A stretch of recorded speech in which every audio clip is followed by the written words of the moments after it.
గారు ఎందుకని జగన్మోహన్ రెడ్డి ఈ ప్యాలెస్ పాలిటిక్స్ చేస్తున్నారు, జనంలో క్షేత్రస్థాయిలో ఎందుకు వెళ్ళలేకపోతున్నారు అని అనుకుంటున్నారు?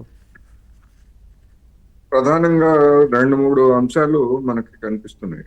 ఉమ్, 2 తెలుగు రాష్ట్రాల్లో కూడా కొన్ని ప్రధానమైనటువంటి ధోరణులు అంటే ఇటీవల కాలంలో గతానికి భిన్నంగా ఉమ్మడి రాష్ట్రంలో జరిగిన దానికి భిన్నంగా కొత్త ధోరణులు కనిపిస్తున్నాయి.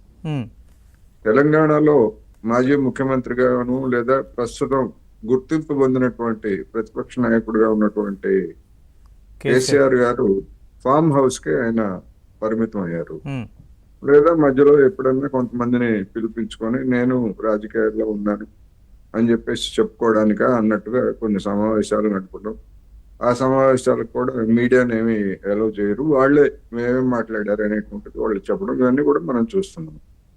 అంతకు మించి అసెంబ్లీకి హాజరు కావడం కానీ లేదా అసెంబ్లీలో నిలదీయడం కానీ లేదా ప్రజాక్షేత్రంలో మిగతా హరీష్ రావు లేకపోతే కేటీఆర్ వీళ్ళ మాదిరి ప్రజాక్షేత్రంలో ఎక్కడ ఆయన ప్రమేయం ఏమీ కనపట్లేదు. కేవలం ఫామ్ హౌస్ మాత్రమే చేస్తున్నారు. ఉమ్, జగన్మోహన్ రెడ్డి గారు కూడా అదే పరిస్థితిలో ఆయన బెంగళూరులో ఉండటం లేకపోతే అప్పుడప్పుడు మధ్యలో ఏదైనా ఉదంతాలు జరిగినా లేకపోతే ఇంకొక సందర్భాల్లో విజయవాడ రావటం ప్రకటన చేయటం తప్ప ఆయన కూడా బెంగళూరుకే పరిమితం. అంటే ఇటువంటి ధోరణిని బహుశా 2 రాష్ట్రాల ప్రజానీకం లేదా ఆ పార్టీలకు చెందినటువంటి కార్యకర్తలు కూడా ఊహించినట్టు కనపడుతుంది. మన నాయకులు ఇలా బిహేవ్ చేస్తారు, పరిస్థితులు ఇలా ఉంటాయనేటువంటిది.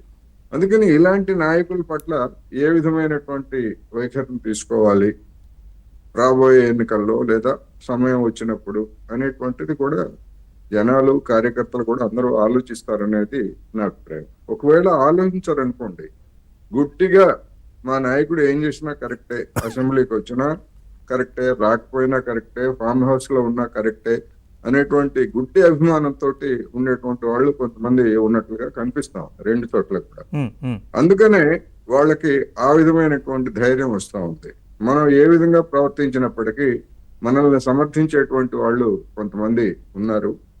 దాన్ని మనం వినియోగించుకోవచ్చు అనేటువంటి ధోరణి కనిపిస్తా ఉంది. అయితే అది శాశ్వతంగా ఉండదని మాత్రం నేను స్పష్టంగా చెప్పదలుచుకున్నాను. అందుకని జగన్మోహన్ రెడ్డి గారు కూడా అదే ఆయన మొట్టమొదటి కామెంట్ లోనే మనం 5 సంవత్సరాలు కళ్ళు మూసుకుంటే అన్ని అయిపోతాయి, తిరిగి మనకే అధికారం అనేటువంటి వ్యాఖ్య చేశారు. ఉమ్. అప్పటి నుంచి ఏడాది కాలంలో కనుక మనం చూసుకున్నట్లయితే ఆయన దానికి అదే విధమైన ఆ అభిప్రాయానికి ఇంకా